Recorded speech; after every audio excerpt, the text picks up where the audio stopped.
भाई कोई है ही नहीं। मामू के घर आई। मामू के बेटे ने मेरे साथ ज्यादती की। मैंने जब मामी को बताया तो सब ने मुझे गलत कहा। मुझे धक्के देकर घर से निकाल दिया। दूर के रिश्तेदार ने एक बूढ़े से मेरी शादी करवाई। उसके भी बच्चे थे। उसके बच्चों ने मुझे बहुत जलील किया। फिर वो शोहर भी फौत हो गया तो बेटियों को लिए दर बदर भटकने लगी। ना छत थी ना रोटी थी, भूख अफलास थी। सड़क पर खड़ी थी। एक साहब आए, कहने लगे 1 घंटे के 5,000 दूंगा।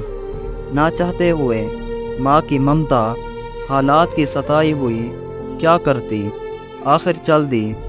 अब हर रोज़ जिस्म बेचती हूँ, किराए का घर लिया है, बेटियों को अकेला छोड़कर आती हूँ। क्या करूँ?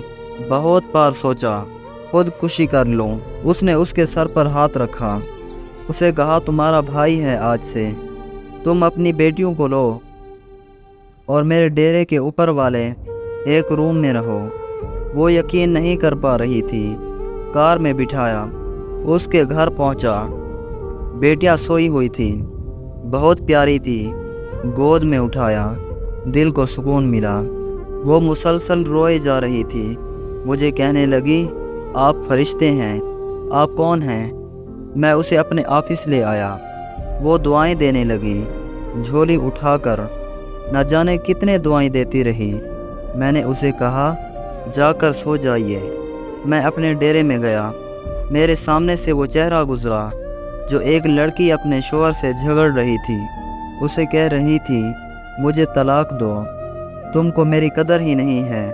वो अपना घर जला रही थी अपनी बेवकूफ़ी की वजह से। वो बेचारी क्या जाने ज़माने की तलखियाँ क्या होती हैं, ज़माने का डसना क्या होता है। मैं बताना चाहता था, अपना घर जानबूझकर उजाड़ने वाली लड़कियों को तलाक़ें लेना आसान है, उसके बाद जीना मौत है। कभी सास का रोना, कभी नन का सियापा, कभी जठानी से लड़ाई, ये हर घर की बात है। इसका हरगिज़ मतलब तलाक लेना या घर उजाड़ना नहीं। कम उम्री में ही मेरे सर के बाल सफ़ेद हो गए हैं। हज़ारों आंखों के आंसू देखकर अपने घर को आबाद रखो। औरत खुदा की कसम मेरे मुआशरे की जंजीरों में जकड़ी हुई एक कैदी है।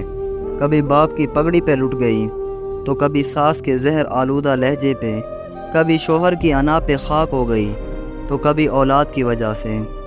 मर्द अगर समझ जाए मेरी इस तहरीर को तो शायद मेरा मुआशरा बदल जाए। जज़ाकल्लाहु खैर।